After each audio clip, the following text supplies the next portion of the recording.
Bonjour et bienvenue pour cette édition du rapport du lundi 23 février de Bordier. La semaine a été très riche en statistiques et indicateurs, aux États-Unis notamment, où on retiendra que l'inflation PCE est ressortie marginalement supérieure aux attentes pour le mois de décembre, ce qui confortera la Fed, selon nous, dans sa posture d'attente avant de nouvelles baisses de taux. Mais aussi aux États-Unis, le PIB annualisé du quatrième trimestre a été lui très inférieur aux prévisions, à 1,4% contre 2,8% attendu par le consensus des économistes. Ce PIB il a été plombé notamment par une contribution négative du gouvernement. Cette tendance de ralentissement aux États-Unis se voit aussi dans les indices PMI des directeurs d'achat, ici à gauche, en baisse et plutôt inférieur aux attentes, à la fois dans les services et dans la sphère manufacturière, même si ces deux indicateurs restent en territoire positif. La bonne nouvelle vient d'Europe, où ces deux indices sont en hausse et positifs, y compris pour la partie manufacturière, à 50,8. Ça confirme la tendance engagée depuis plus d'un an.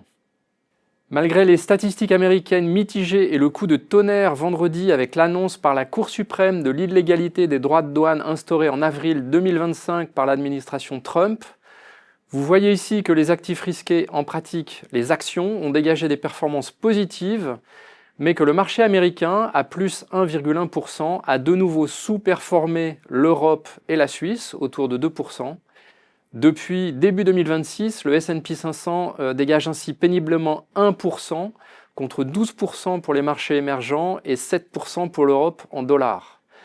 L'or poursuit quant à lui sa reprise et affiche maintenant plus 19% depuis le début de l'année.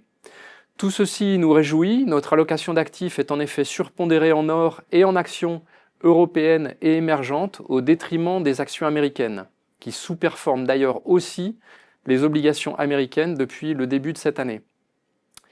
Il y a malgré tout de belles opportunités aux États-Unis, notamment dans le secteur des utilities, des électriciens, où Energy a fait son entrée dans nos portefeuilles pour capitaliser sur le thème du super cycle de demande électrique. Ce super cycle, il résulte de l'électrification de l'économie et de la forte croissance des capacités de data centers. Energy est au-delà de ça en cours d'opération stratégique avec l'acquisition d'une autre utility, LS Power. Ça va conduire au doublement de ses capacités de production électrique, en particulier au Texas, une région très tendue, et à une nette relution de ses bénéfices par action, non encore intégrés à ses multiples de valorisation.